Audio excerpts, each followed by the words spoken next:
ఎంతసేపు చిన్నపిల్లల్లాగా ఉండకూడదు.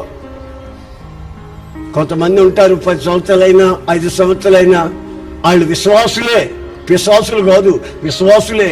అయినా జలుబు చేసిందనుకో, ఏమంటే పాట కాండి, ప్రార్థన చేయండి అంటారు. ఇంట్లో గుమ్మం పెట్టాం, ప్రార్థన చేయండి. కిటికీలు పెడుతున్నాం, ప్రార్థన చేయండి. గోడ కడుతున్నాం, ప్రార్థన చేయండి. అంత చిన్నపిల్లలు చేష్టలు, చిన్నపిల్లల్లాగా నాటకం. పెద్దానికి బట్టలు తెచ్చుకున్నామని ప్రార్థన చేయండి. అంత చిన్నపిల్లలు చేష్టలు. ఒకవేళ పాస్టర్ రాలేదనుకో, ఆయన మీద కోప్పడతారు, ఆరాధనకు రావడం మానేస్తారు, అలుగుతారు. ఇంకా ఎదగలేదు, చిన్న పిల్లల్లాగా ప్రవర్తిస్తున్నారు కొంతమంది. ఇప్పుడు మీరున్నారు, తల్లిదండ్రులు ఉన్నారు. చిన్నప్పుడు ఆడు ఏమైనా చేసుకుంటే పోయి కడుగుతారు. పెద్దోళ్ళు ఎంత కడుగుతారండి? ఆమె చిన్నప్పుడు అయితే కడుగుతారు, కరెక్టే.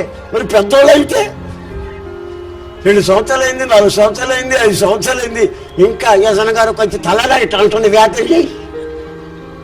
ఒక్కొక్కరు వస్తారు నా దగ్గర ప్రార్థన చేయమంటారు. ఎందుకంటే ఊరికేనేనా ప్రార్థన? అదేంటది? ప్రార్థన చేయబోలేవు ఎందుకో చెప్పమంటే ఊరికే నుంచి ఎందుకు చెప్పా? ఏం బుద్ధి ఉందా లేదా? ఊరికేనేం ప్రార్థన? ఏదైనా సమస్య ఉందా? ప్రభుతో చెప్పు. ప్రభు కదా నీకు విడుదల చేసేది, యేసన్న కాదు కదా. యేసన్న ఎవరు? మీలాంటి ఒక వ్యక్తి ప్రార్థన చేయమంటే చేస్తాడు, అంతవరకే. కానీ మీకు బాగు చేసేది ఎవరు? మీ ఆత్మను రక్షించేది ఎవరు? మీకు దూరదృష్టి తెచ్చేది ఎవరు? మీకు ఆత్మీయ ఆహారం పంచేది ఎవరు? ఆయన కదా.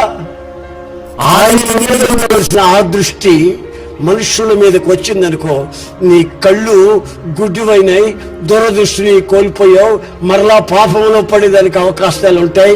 గనుక మీ దృష్టిని పొరపాటు కూడా ఎవరి మీదకి రాని